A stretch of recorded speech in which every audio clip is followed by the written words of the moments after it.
नमस्कार, माझं नाव यशवंत शहाजी कदम, गाव चिकनीवाडी, तालुका मानगाव, जिल्हा रायगड।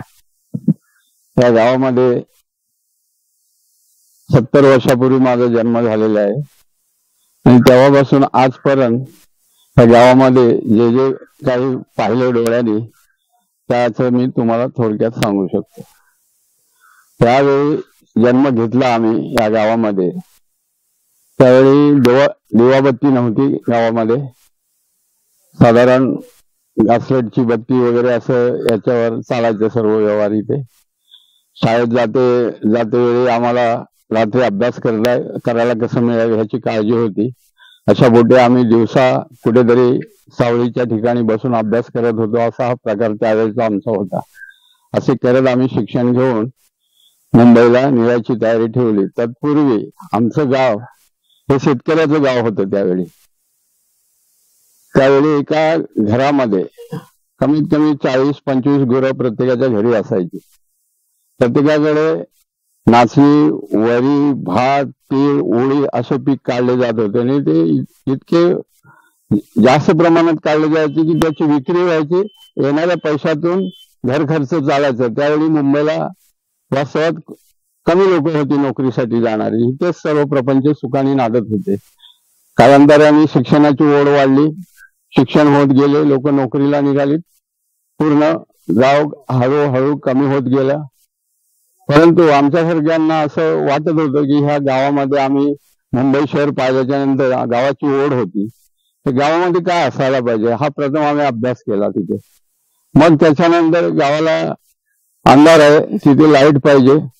नंतर मुलं शाळेत रस्त्यावर इकडे तिकडे फिरण्यापेक्षा त्यांना एक इमारत असली पाहिजे, शाळा असली पाहिजे।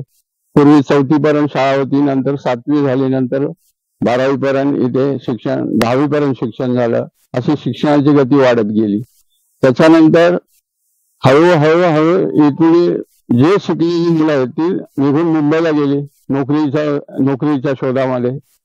तरी सुद्धा त्यांची प्रत्येकाची ओढ गावाला कशी राहिली ह्याचा आम्ही प्रयत्न केले कायमचे, आणि त्याच्यातून मग गाव सुधारणा व्हायला पाहिजे। गावची काही लाईट, सुरुवातीला लाईट पाणी पाहिजे, ते लाईटीची व्यवस्था केली, शिक्षणाची व्यवस्था झाली।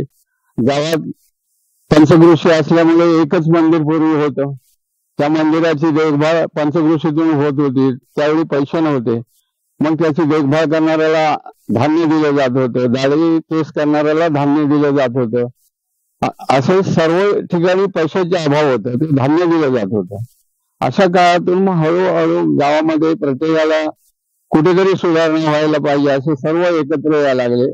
काही लोकांनी मग लेवलनी मंडळ एकत्र केली, लोकांना एकत्र एकजूट केल्याच्या नंतर गावात रस्ते पाहिजे, लाईट पाहिजे।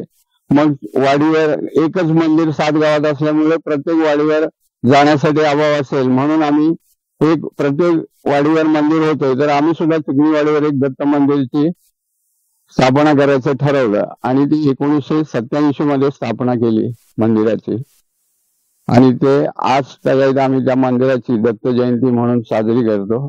आणि ते हळूहळू एवढी प्रगती झाली की आम्ही करतेवेळी मानव सेवा म्हणून शिबिर घेतो, औषध मोफत वाटले जातात। असे आमच्या गावातून काही मुलं अशी शिक्षण घेऊन पुढच्या पायरीवर आहेत, त्यांची ओळख, त्यांच्या ओळखीतून औषधं मिळवणे, कुठल्या ट्रस्ट कडून माहिती मिळवणे, अशा सगळ्या गोष्टी आम्ही आजपर्यंत करत आलो। आजचा दत्त जयंतीचा सोहळा सर्वांना एकत्र घेऊन आम्ही पार करतोय आणि तो अति उत्सवात होतोय। ते जसे आता सांगितलं मगाशी की आम्ही काही राजकारणाची ओढ आहे, त्या राजकारणाच्या ओढ मधून सुद्धा आम्ही काही कामं करून घेतले। त्याच्यातून हे छोटस मंदिर आम्ही बांधलं होतं। सुरुवातीला आम्ही एक साधारण कौलारू घर बांधलं होतं, त्याच्यावर दुसरी छोटी इमारत केली, तिसऱ्यांदा आम्ही 2011 मध्ये जीर्णोद्धार केलं आणि आज ते मंदिर त्या आशानी लोक इथे पूर्ण मुंबईतली लोक आम्ही हजर करतो आणि 2 दिवसाचा सोहळा हा आम्ही पार करतो। अशी आमची गावची आजची व्यवस्था आहे इथे। जय हिंद, जय महाराष्ट्र।